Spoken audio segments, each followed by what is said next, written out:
name is Kristen Kibblehouse, and I do work here for the Atlantic White Shark Conservancy. We are a nonprofit based in Chatham, Massachusetts, which is on Cape Cod, where we are helping to fund and also conduct the great white shark research that is being done through the Massachusetts Division of Marine Fisheries with Dr. Greg Scommel. So the first thing that we need to look at is our worksheets for today. Like I said, if you don't have these worksheets handy, no problem, but maybe you have a piece of scrap paper, and if you want to draw a simple outline of Cape Cod, you can. We are going to be learning about how we can track a shark today.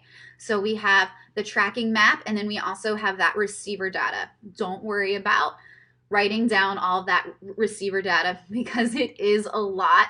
We are just going to be looking at certain data points today. So with that, let's get started. And the first question I have about tracking sharks today is, why are we tagging them? Why are we tracking them?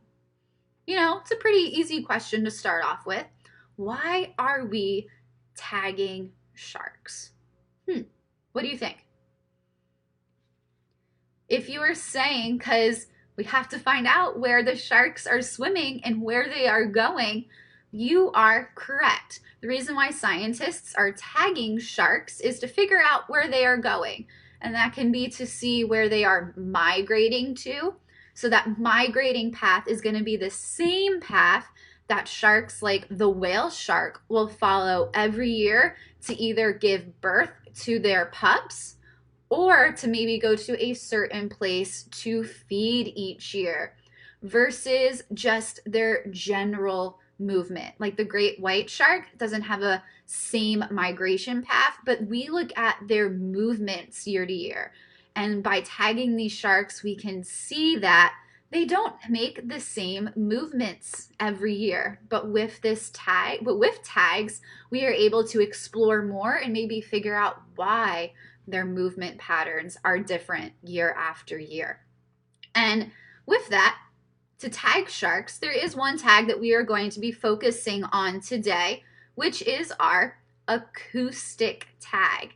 Now, if you guys were with us last week and you were with me for our tagging lesson, we talked a little bit about these acoustic tags already. If you didn't, no worry, we are going to review what these tags do. So first off, let's talk about that acoustic tag. So the box that has that red box around it, this acoustic tag will give off an acoustic signal. And this tag is placed right on the dorsal fin of the shark, or specifically the shark that we're looking at today is the white shark, or the great white shark. So this tag gets put on the base of the dorsal fin, that top fin on our shark. And with that, this is one way that we are able to look at movements of these white sharks along our coastline. So as I said, this tag is called an acoustic tag. So it sends off an acoustic signal to one of these guys. This is called an acoustic receiver. It looks like this big black cylinder here. And what this acoustic receiver does is that it works in pairing with that acoustic tag. So this acoustic receiver is attached to one of these yellow buoys, which is right here on the top of my head. So the yellow buoy helps keep this acoustic receiver hanging in the water.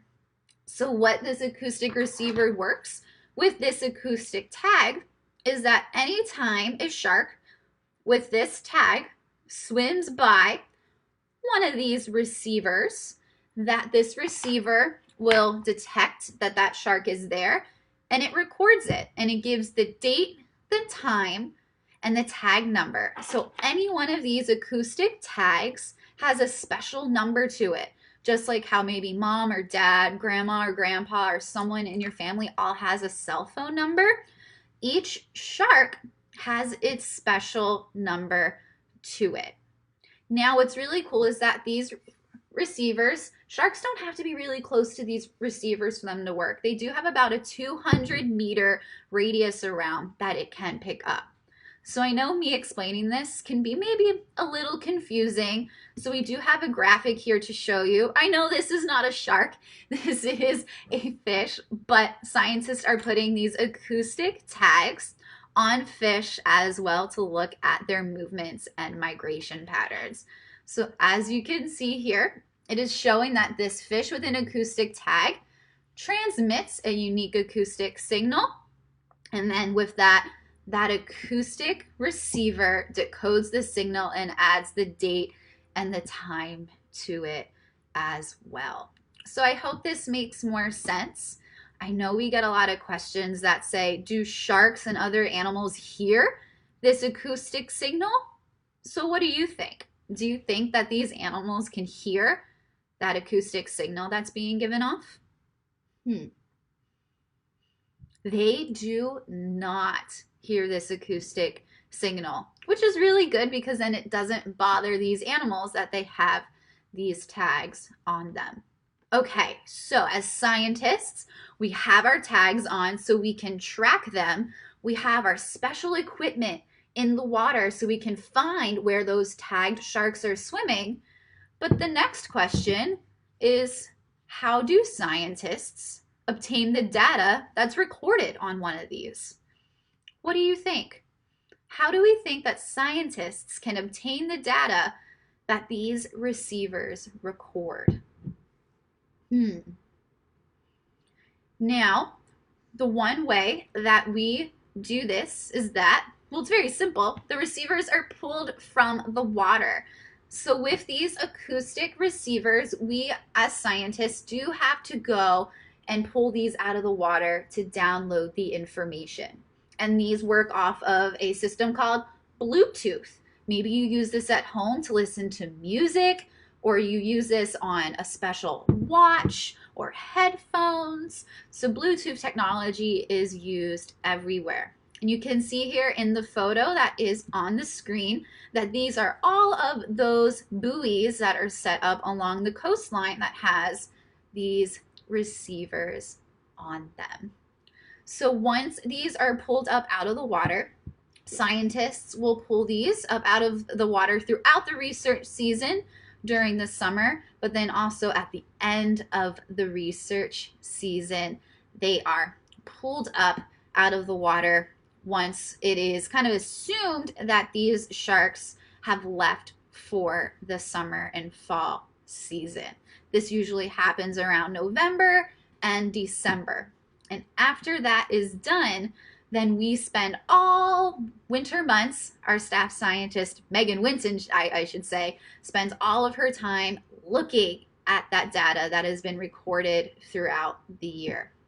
So once that information is pulled, then it is all downloaded to look at the paths of sharks, and then also look at where sharks have been along our coastline. So now we put the tags on. We put the gear that records this information. We are gathering this information.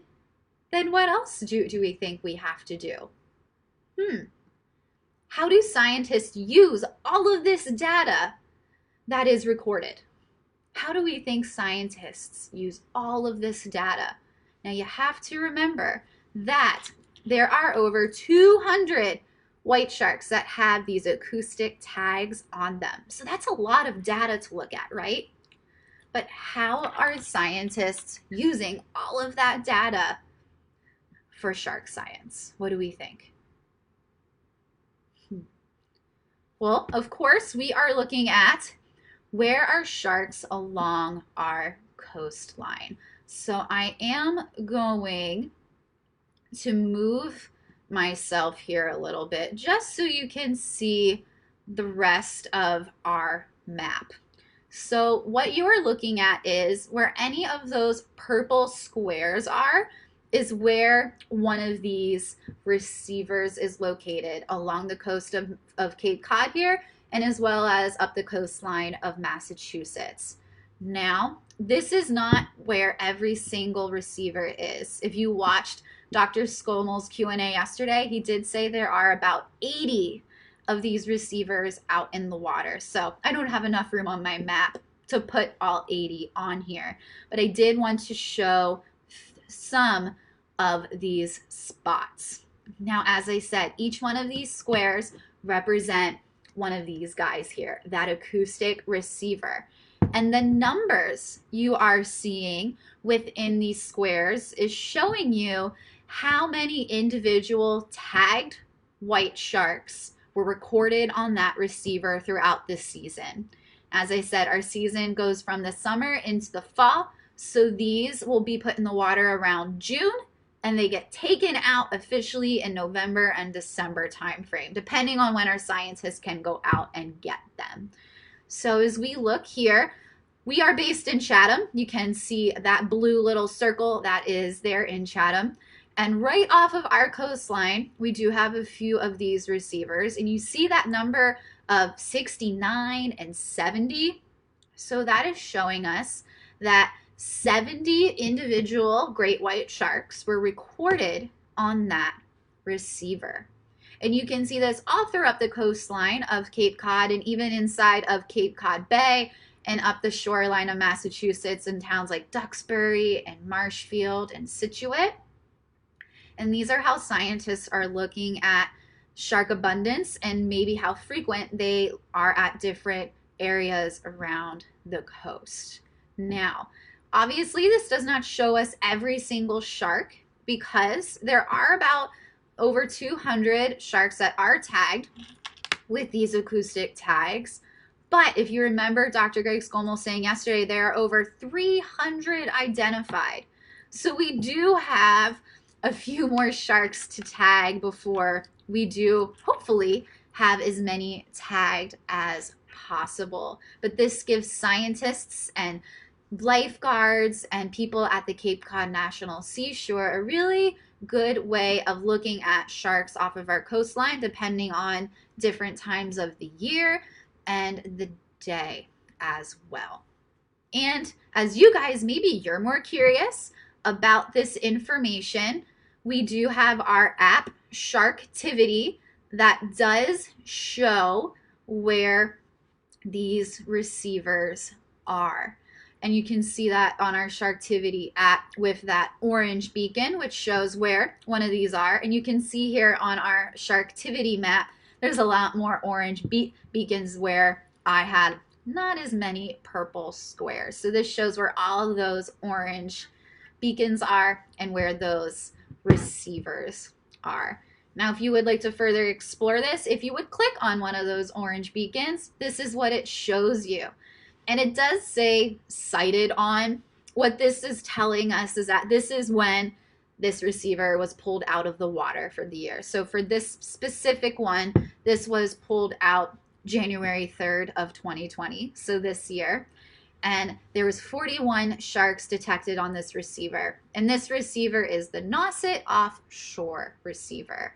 So it shows us that that first detection of sharks was on June 20th and the last one was on November 17th. So we can see that we are seeing, well, they're detecting sharks off of these areas for a really long range of time. So now we have all of this data looking at all of the 200 plus sharks that are tagged around this area. But can we look at individual sharks as well and see where each individual has been swimming? What do you guys think? Do we think as scientists that we can track paths of individual sharks? We can. So today, boys and girls, we are going to be looking at an individual shark by the name of Jamison. And Jamison is one of my personal favorite white sharks that we have tagged up here. If I remember correctly, Jamison was tagged in 2015, and we have seen this shark come back to our coastline every year since. So Jamison is pretty consistent of coming back to the Cape Cod coastline. So as we look at individual sharks, this can help us understand movements of one individual, but it can also maybe help us further understand the species of white sharks as a whole. So this next map I am going to show you might be a little confusing, but I'm going to try to explain it as best as I can. So this next map is going to show us these receiver detections from our Jamison shark here on our screen. So here is a map of detections from Jamison. So what we are looking at here is all of the solid black dots that you are seeing is where one of these guys are our acoustic receivers.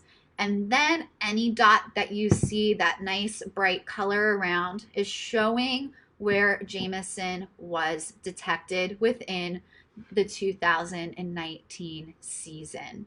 So we can see that we have these receiver locations in that kind of pastel yellow color where Jamison was recorded on one of these receivers 100 times.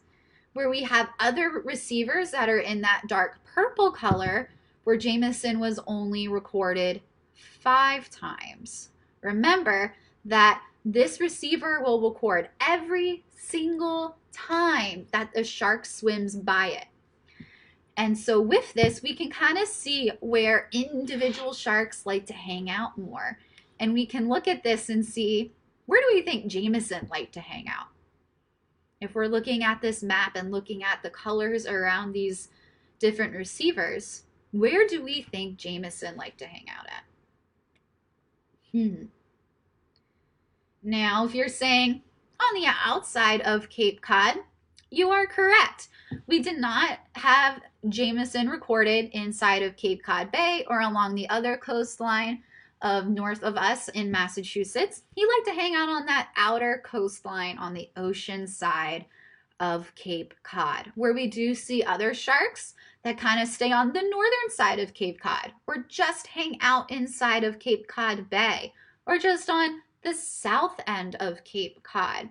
So we can look at this and see, and draw conclusions of why you think that these sharks are at these spots. And I want you guys to start thinking of that as well when we are seeing here with Jamison and think, why do you think that Jamison is just hanging out in this area? So we'll give you guys a few minutes to think of that, because we're going to actually track now a path of Jamison. Are we excited for that?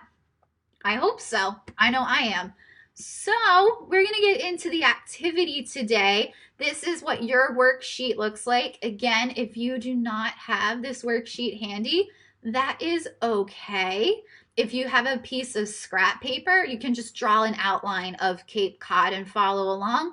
Or if not, if you just want to watch, you can do that as well.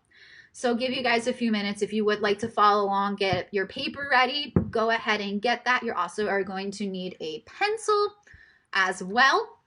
But as we are letting our friends maybe get ready, I want you guys to look at the map here on the screen and get familiar with these certain spots that we have highlighted here. Like Plymouth, which is right above my head, you'll see Plymouth. And then up at the very tip of Cape Cod, you have Race Point. And then you'll have Nauset Beach, which is kind of in the middle of our arm, Shark Cove, and then Monomoy at the very bottom, or what I like to call the elbow of Cape Cod. So these are 5 different spots that we do have receivers in our waters to track where these sharks are swimming. Today we are going to be looking at the path of Jamison and seeing maybe where he is swimming along our coastline as well. So if we all have our map, then you also have your list of data points as well. Now I know here with our data points, this is a lot of data, right? Yeah. So I do not want you guys to think, oh my gosh, I have to write all of this down. Please do not write all this down, but I just want you to get familiar with what our data sheet looks like. So we have on the far left column is our name of the shark. So you see we have different names of sharks here. We have Shark Marianne, which who do we think that Shark Marianne is named after? If you've been following along, you probably have a good guess. If you're saying Marianne, who's been on our live streams, you are correct. We also have White Shark Gilly, Jamison, Mara, Dolores as well that is on this list. But today we are just going to be focusing on Jamison. So Jamison has 6 points that we are going to be looking at today. If you are following along with this, take the time to kind of star where Jamison is on your list of points just to help you follow along. Later on today, if you want to track the other tracks of Marianne, Gilly, Dolores, and Mara, you can do that as well to practice your shark tracking abilities. So now we are going to get to our map today. Now for our map, I am going to move myself again just so we can see everything here, that we are going to be tracking Jamison. So if we are looking at our data sheet here, you are going to see that the first spot that we have Jamison at is Nauset Beach. So I want us all, if you are doing this activity along with me today, to do a little circle at Nauset Beach. And we'll have that there so you guys can see it. And we are seeing that Jamison was recorded on Nauset Beach on July 7th. And the data we are looking at today is from 2018. So it is not last year's points, but we are seeing that Jamison was recorded off of Nauset Beach on July 7th.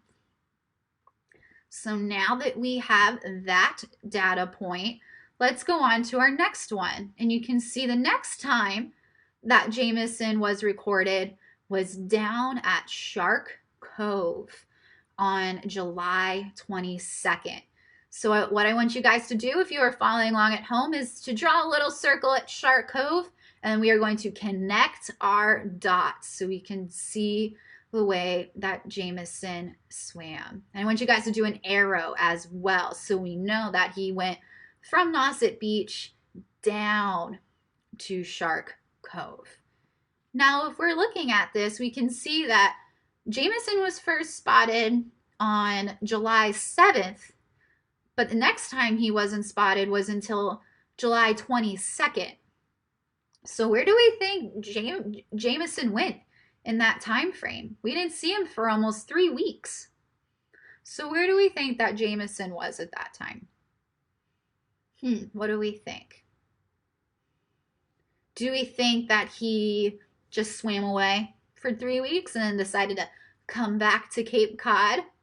Or do we think that maybe Jamison was hanging around, maybe just a little bit further offshore so that he wasn't being recorded on these receivers? Remember, these guys only have about a 200-meter radius on them. So if the shark is outside of that radius, it doesn't know that it's there.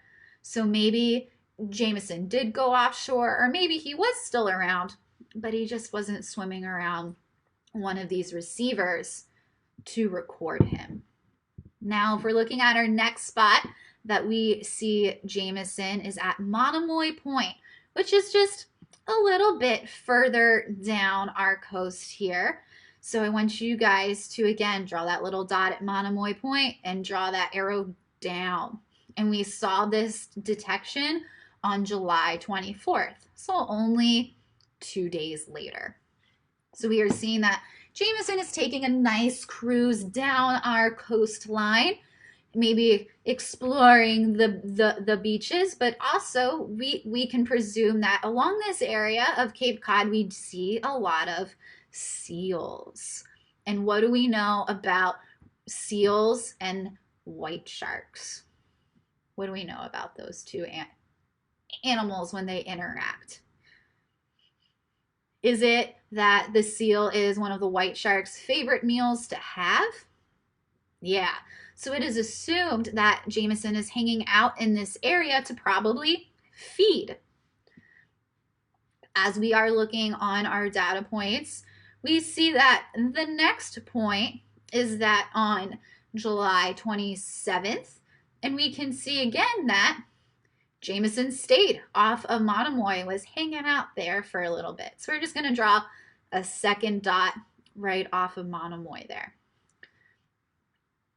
So this we do see happen, that we can see that these sharks are hanging around the same areas for a long period of time. We do see sharks that kind of hang off at the same beach almost all summer. We have a shark named James that we see him along that Shark Cove and Monomoy area all summer. He really doesn't leave that area.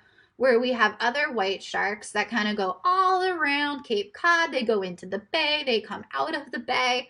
So these are these movement patterns that we are learning about these animals here off of our coastline. Looking at our next data point from Jamison, we are seeing that he went from Monomoy Point on the 27th to July 28th. He went all the way up the coastline to Race Point. So he did a really long swim there, went all the way from the elbow all the way up to almost the top of the Cape here. And with that, unfortunately, as scientists, we don't know why he made that long swim in one day, but he did. But these are, again, these movement patterns that scientists are looking at and discovering with this species here. And you can see that Jamison made this long trek in one day, which is showing us that these animals have this incredible strength to be able to swim these far distances in only one day. And then our last data point that we have from Jamison is on August 26th, and that is that he was detected back again on Monomoy. So again, he went from Monomoy to Race Point, and then Race Point back to Monomoy. But it was almost a month later that we saw this detection. And again, unfortunately, we don't know what he was doing in that month time frame. As scientists, we can only create an hypothesis or a question and maybe predict what he was doing in that month that he wasn't being detected.